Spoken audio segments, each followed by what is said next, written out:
welcome back to Show Me St. Louis. Sober October is a movement that challenges people to take a 1-month break from drinking. But what if you're ready to keep the streak alive beyond October? So joining us today, we have Becky Bulmer, the author of You Are Not Stuck, and someone who's been sober for a long time to talk about it. Becky, thank you so much for joining us today. Thanks for having me again. Now, of course, I mean, this could be sort of a sensitive subject for some. So why don't we first start why someone might consider taking a break from alcohol? Yeah, it's, I think our whole being will give us clues. You know, you might have physical clues, emotional clues, even mental signals that get sent. With the body, you might, you know, you might wake up in the morning super thirsty with interrupted sleep. You might wake up in the morning having the telltale signs of a hangover, however mild those might be.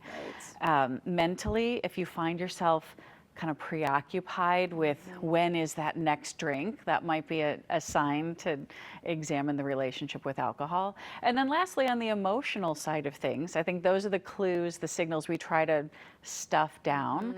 But if if somebody finds themselves feeling maybe a little guilty or feelings of shame around their relationship with alcohol, or feeling like they're just so hard on themselves because they want to quit, but they can't seem to. Those are signs to maybe take another look at it. And it really is something that I think more and more people are talking about in the mainstream media. A lot of people are sober curious, and perhaps maybe because that emotional part, that anxiety, right, is something that I think a lot of people suffer from. But perhaps if you're saying continue this past October, people are thinking the holidays. Becky, how am I going to survive the holidays? So what tips do you have for people to say no maybe at a party or an event? It is really a hard time of year.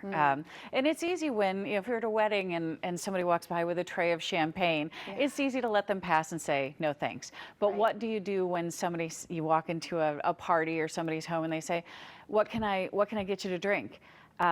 My advice is just be honest about what you want. I would love, do you have any coffee?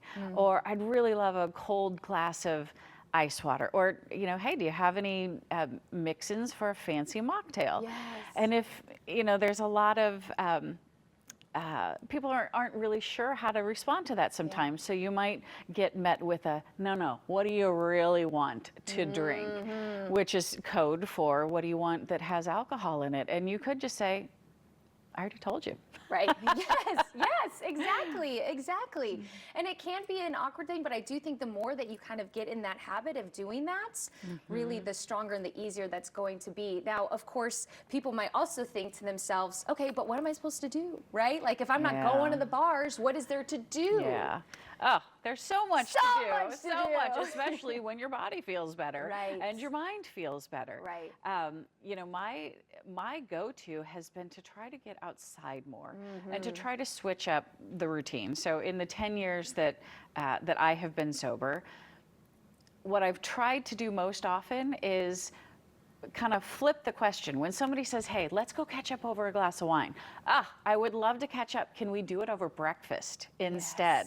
Or, hey, how about we go take a walk at the botanical garden instead and do it that way? And usually it's met with, that sounds great. Yeah. I mean, it could be a scary conversation, but it's so enriching. I was telling you, this is something that means a lot to me as I've kind of been limiting alcohol myself. So Becky, you are really the go-to gal. She has an incredible book, and she also has a weekly Zoom group, The Circle. And of course, you can learn more about Becky at youarenotstuck.com. Thank you so much for being here today.